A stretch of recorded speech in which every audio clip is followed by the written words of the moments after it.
It's Monday, September 22nd, and it's time for Q&A, and we've got some great questions. I'm your agent Petite, but by abs. Ugh, help. I've got you. I've got you to Gidget. Do my books include calorie count? Oh, more than that. We're going to talk about that because I cover all the macros are listed. Not that you need to track everything. We're going to talk about that, but you can. And the last one, have I had a tummy tuck or a lipo? And this is from somebody who had a close look at my belly button. I guess they zoomed in, like not, they weren't inspecting it. So let's dive into these questions. And if you're seeing me for the first time, I'm Elizabeth from Happy, Healthy, and Hot. I'm a 59-year-old, double certified health and weight loss coach, author, content creator, and three-time finalist in the Maximum CoverGirl competition in my 50s, competing with women mostly in their 20s and 30s, because it is time to tell a new story about aging. Women of all ages deserve to be seen, heard, and admired. And you can love your body and your life at any age. So let's talk about my belly button. Let's just talk about my belly button, right? Oh, so many, there it is, people. So many resources. I'll drop links to my books and everything else. It's a Monday morning, to be honest. I feel a little bloated today. I'm not in a bad way, but like I had some sugar last night very intentionally and enjoyed a Hershey Special Dark with almonds. It was delicious. Yum. Um, and sometimes a little extra sugar, I feel a little, not carbohydrates hydrate, like they cause our bodies to hold on to some water. I'm not concerned. But I'm saying that's my belly button. And so when people see it, they think that I've had some people insist that I've had a tummy tuck or liposuction. There's nothing wrong with those procedures, but I've not had either one of them. This question was much more polite. Um, from Eye of the Tiger. So I don't know what your name is. You look amazing. Thank you. I just had a look at your belly button. Question for all of us 50 plus women. Did you have a tummy tuck? No, I did not. Not that there's anything wrong with that procedure. I've clearly had a breast augmentation. So I'm not against cosmetic surgery of any kind. But everything, but there's no magic like shake filler powder for anything. So like a tummy tuck and a liposuction aren't going to give me muscle. The reason my abs look the way they do is because I've built muscle. The reason my belly button is no longer the perfect innie that it was because before I had children is that I developed an umbilical hernia and I had like, look, could you get any closer to my belly button? Um, I had that repaired surgically. There was nothing cosmetic done. In fact, I wish I had just said, could you make my belly button look like it did before? Because to me, it looks like a little peace sign now. So they went in here. I also had an inguinal hernia repaired at the same time. But again, nothing cosmetic. So there's no tummy tuck or liposuction. Again, I don't believe there's anything wrong with those procedures, but I've been pregnant twice, had C-sections with both of my big babies. When I say big babies, my daughter went with my daughter. That was a scheduled C at 39 weeks. She was already 8 pounds, and I'm 5'1". My son came early at like 37 weeks. I was emergency C, and he was already 7.5 pounds. So big babies for somebody of my very small frame, 5'1", small boned. Um, so I was able to get my abs back and actually better. And it wasn't overnight. So, but to answer, we're going to talk more about abs in one of these other questions, but to answer, no, I've not had a tummy tuck or a liposuction, and there's nothing wrong with either of those procedures. But I do believe that it'd be disingenuous for me to say that my abs are a result of Planck's protein and positivity, which they are, if I had also had surgery and I wasn't divulging that. So that's where I stand with that. Celeste asked if my book includes calorie count. So actually, I have three books total. Two of them are cookbooks. I'm going to drop the link for all my books in the caption here. So I have two cookbooks. The Happy, Healthy, and Hot cookbook, that was from 2023, and Happier, Healthier, and Hotter in 2024. Both of my books include breakdown of macros for every single recipe. We're talking calories, protein. Those are the main things I think we need to be concerned with.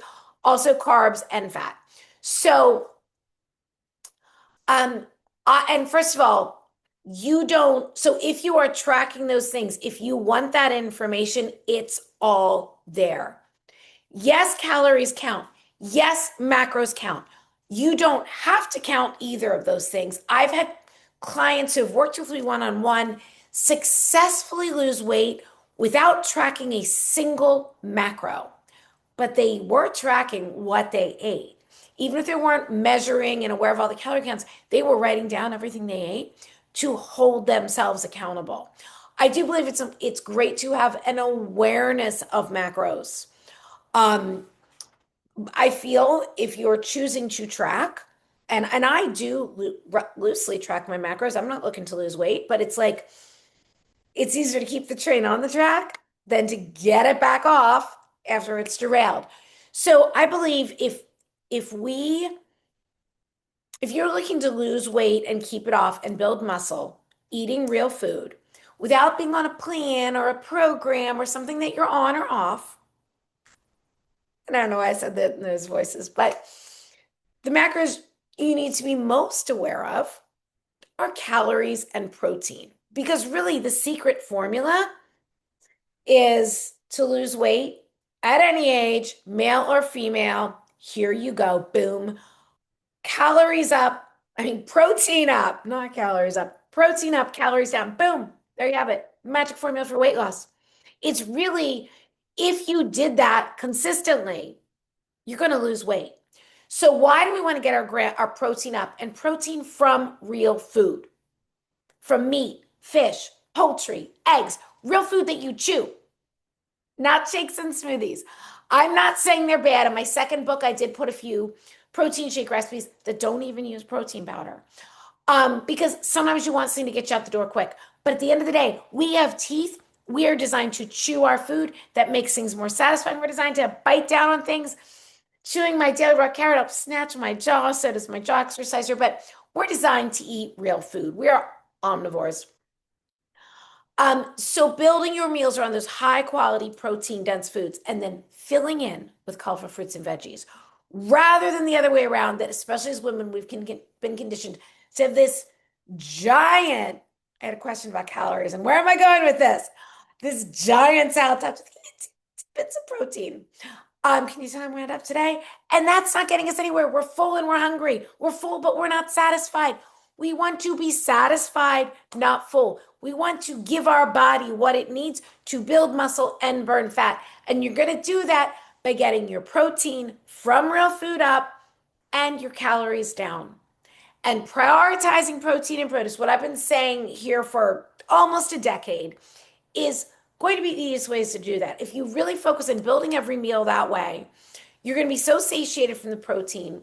You are not, because then along with that, you want to cut out the crappy processed carbs. I'm not saying cut out carbs, cut out the processed ones. We don't need bread, pasta. We don't need that shit. Candy, cookies. I mean, there are some great cookie recipes and brownies, my 50-calorie brownies in my cookbooks made with real food. There are no processed carbs in these. There's no processed carbs. There are carbs from things like sweet potato, banana, peanut butter. So to get back to Celeste's question, focus, Elizabeth, focus. Your ADD is being, I absolutely have some adult ADD and it's like a superpower for me, but gotta rein myself in. So, yes, Celeste, my book does include calorie count. It breaks down all of the macros. And again, for anybody that is choosing to track them. And I think it is great to, even if you just track protein and calories, track for a while. If you are looking to lose weight and you are stuck, if you want to build muscle, if you want to get lean and you're feeling stuck, I would be aiming for 1 gram of protein per pound of ideal body weight. So if you weigh 155 and you want to get down to 140, I'd be aiming for at least 140 grams of protein per day from real food. I would be looking to get at least 30 grams of protein per meal. So what does that look like? 30 grams of protein, a can of albacore tuna, boom, that's like 29 to 31 grams of protein right there. And just a regular size can of albacore tuna. Build a bigger burger. A 4-ounce burger, depending on how lean it is is going to have around 22-ish grams of protein. Make a bigger burger. Do an 8-ounce burger, 44 grams of protein. Boom, done. I get 40 grams of protein a lot of days by scrambling 2 eggs with 1 cup of 2% cottage cheese, 40 grams of protein, throw in some veggies or have a little fruit on the side or both. You've got 40 grams of protein, probably around 400 calories, and it's so satisfying and delicious. So it's not hard, but you do need to pay attention. And there are so many tips in both of my cookbooks to help you with this. Not just tips, tips is like strategies. I share my real life weight loss strategies. People have purchased these books, never worked with me one-on-one, lost 20, 25 pounds and more. So yes, my books include calorie count, all of the macros.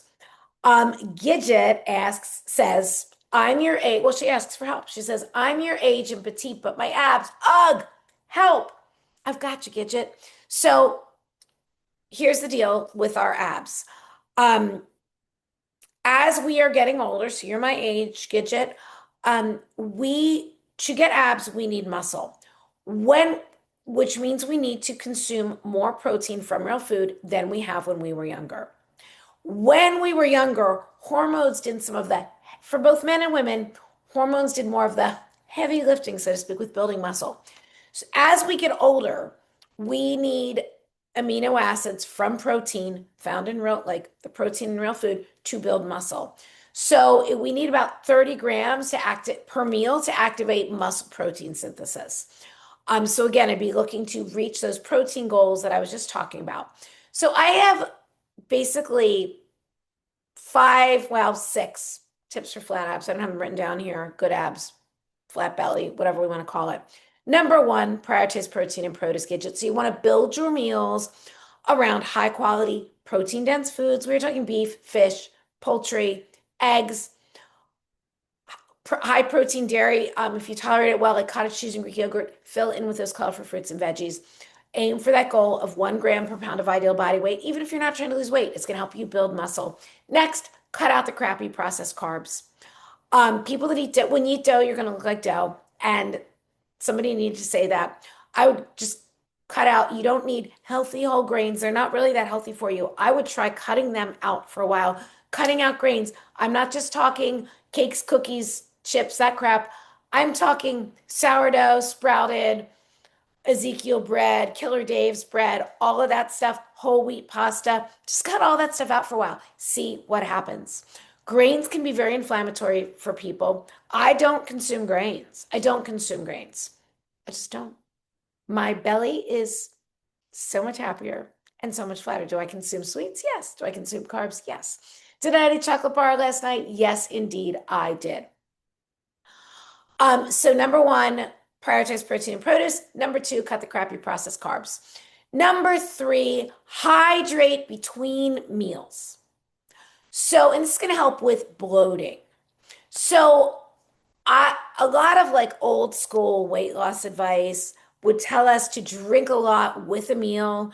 You're kind of washing your food down. That's going to fill you up. Well, nobody wants to feel sloshy and full. We want to feel satisfied.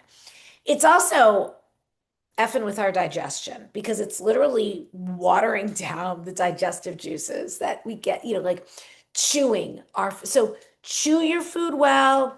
You can have a couple sips with your meal, but get out of that habit of drinking a lot of water or tea or soda or whatever it is you drink with your meal. Do most of your hydration in between meals. Drink a big glass of water when you get up. In between meals is when you should be consuming the bulk of your fluids. That is going to help flatten your belly right there, and you're just going to feel better. Number 4, banish the bloat. I give these in different orders at different times, but basically I'm going to give you 6 really good tips. If there are foods that make you bloated and gassy, and you know that they do this to you, stop eating them. Just stop eating them. Why are we doing this? Why are we eating foods that make us bloated and gassy? Guess what makes me bloated and gassy? Brussels sprouts. Do I love them? Yes. Do I eat them? Very rarely. Very rarely. I have to eat them in small quantities. Cruciferous veggies in general can lead to bloat for some people. I'm one of them. These are healthy foods. Grapes make me gassy. So I don't eat them. It's very rare. I might pick at a few if I'm like they're on a cheese tray or something. I don't buy grapes on the regular. I don't eat grapes on the regular. I don't care that they're delicious and a sweet treat. They also have a lot of sugar, and I just feel like they're a less nutrient dense fruit. I'm not saying don't eat grapes, but if they make you gassy, why are you doing this to yourself? So as you start to pay attention, I think it is so great too to keep a food journal, even if it's not to track the protein and calories, just to pay attention to what you're eating and how you're feeling. Number five, planks are better than Spanx. And by Spanx, I mean shapewear, not, I mean, that's up to you. But planks are an amazing body weight move that works your entire body, including your core.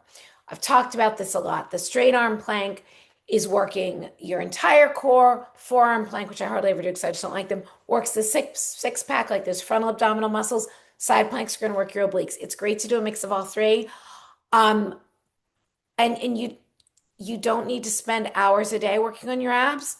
I spend 5 minutes a day, sometimes less, but lately I'm getting myself back into the 5 minutes and to see what a difference I notice. And then number six, um, I would say walk a lot because walking is underrated for fat burning and your overall health. So because again, if there is belly fat, if there is fat to lose, we need to burn the fat. The best way is to be in a calorie deficit, but walking is certainly going to help along with all of the other benefits. So there you have it. I've got to jump. Very full day. I'm going to drop links to all of my books, um, two cookbooks, and also the Happy Healthy and Hot Journal, which is a great tool. That's on Amazon. So my cookbooks are immediate digital downloads. Buy them today. You'll have them today. You'll start using them today.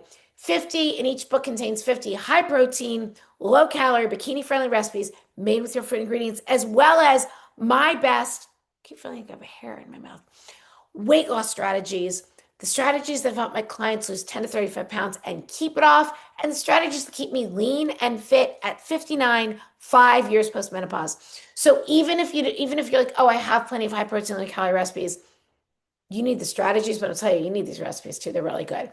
And then my journal, the Happy Healthy and Hot Journal, that was published in 2021, that is available on Amazon as a physical book. It's cute. This is a 90-day journal, 90 days to love your body and your life. There's plenty of space to track your things like this is mindset, this is nutrition. Literally taking pen to paper, writing down what you eat is very powerful. I think better than using an app. And then hot, how you moved your body, additional notes, if you want to track your weight, how you slept, all of those things. Once a week, you get a weekly check-in, which is for me the most powerful part, to take a good look, page back through, look at what I did well the past week, celebrate that. What could I be working on? What's my focus for the week ahead? $15 to change your life. Literally, you could see all kinds of results by the end of the year just using this. So have an amazing day. Drop your questions for my next Q&A in the comments, and I will see you here tomorrow.